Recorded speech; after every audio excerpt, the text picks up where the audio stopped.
আমি এই মানববন্ধনে আসছি। এখানে অনেক মানুষের ভিড়। আপনারা সবাই জানেন গত 24শে জুন দিবাগত রাত 11:26 আমার বড় ভাই দুর্বৃত্তদের গুলিতে বাসার সামনেই, নিজ বাসভবনের সামনেই মৃত হয়। খুলনার দিঘলিয়া উপজেলার 6 নম্বর যুগপুল ইউনিয়নের সাবেক ইউপি সদস্য আরিফকে গুলি করে হত্যার ঘটনায় ঘাতকদের গ্রেফতার করে আইনের আওতায় এনে সর্বোচ্চ শাস্তির দাবিতে মানববন্ধন করেছেন এলাকাবাসী। শুক্রবার বিকালে স্থানীয় ফুলবাড়িকেটস্থ শহীদ মিনার এলাকায় এই মানববন্ধন অনুষ্ঠিত হয়। 93 ঘন্টা অতিবাহিত হলেও আরিফ হত্যাকাণ্ডের কোনো মোটিভ পুলিশ প্রশাসন এখন উদ্ঘাটন করতে পারেনি। 3 দিনের আলটিমেটামের মধ্য দিয়েই এখন মানববন্ধন কর্মসূচি শেষ করলেন আওয়ামী লীগ নেতৃবৃন্দ খুলনা মহানগরীর ফুলবাড়ি গেট বাস স্ট্যান্ড চত্বরে। বৃষ্টিতে ভিজে ঘণ্টাব্যাপী এই মানববন্ধনে এলাকার বিভিন্ন শ্রেণী পেশার মানুষ অংশ নেয়। এ সময় বক্তারা আরিফ হত্যাকাণ্ডে জড়িতদের বের করে ঘাতকদের মুখ ও মুখোশ উন্মোচন করে সর্বোচ্চ শাস্তির দাবি জানান। আমরা যেটা জানতে পেরেছি,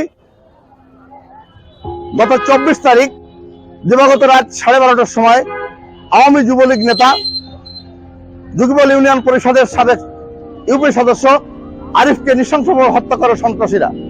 সেই থেকে পরিবারের পক্ষ থেকে বারবার প্রশাসনকে অনুরোধ করা সত্ত্বেও প্রশাসন এখনো পর্যন্ত কোনো সন্ত্রাসী বা চিহ্নিত খুনিদেরকে গ্রেপ্তার করতে পারে নাই, যার কারণে আজকের এই মানববন্ধন।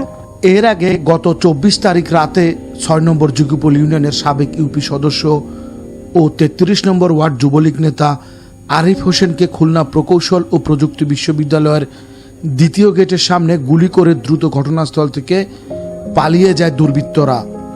গুলিতে ঘটনাস্থলেই আরিফুলের মৃত্যু হয়। পরে খবর পেয়ে পুলিশ এসে নিহতের লাশ উদ্ধার করে খুলনা মেডিকেল কলেজ হাসপাতালের মর্গে পাঠায়। আর আজকে দীর্ঘ পাঁচ দিন হতে গেল, এখন পর্যন্ত কোনো আসামি ধরা হলো না। আমরা জানতে পারলাম না যে কি কারণে তাকে হত্যা করা হলো। আমাদের ভাই, আমাদের যুবলীগ নেতা, আমাদের এলাকার একজন জনপ্রিয় ভাই, তাকে কেন হত্যা করা হলো এই জিনিসটা আমরা জানি না। আমরা এর মুখোশ উন্মোচিত চাই, কারা প্রত্যক্ষ পরোক্ষভাবে জড়িত আছে এই ঘটনার তীব্র নিন্দা ও প্রতিবাদ জানাই। এই ঘটনায় পুলিশ জানায় হত্যাকাণ্ড জড়িতদের ধরতে পুলিশি অভিযান চলমান আছে। আজকের এই মানববন্ধন কর্মসূচিতে আওয়ামী লীগ নেতৃবৃন্দ যেটা বলেছেন, তাদের বক্তব্য অনতিবিলম্বে প্রশাসন যেন দ্রুততম সময়ের মধ্যেই সন্ত্রাসীদের গ্রেপ্তার করে আইনের আওতায় আনে। আজকের এই মানববন্ধন কর্মসূচিতে বক্তব্য রাখেন খুলনা মহানগর আওয়ামী লীগের সহসভাপতি বেগলি আকাতালী, খানজানালী থানা আওয়ামী লীগের সাধারণ সম্পাদক শেখ আনিসুর রহমান।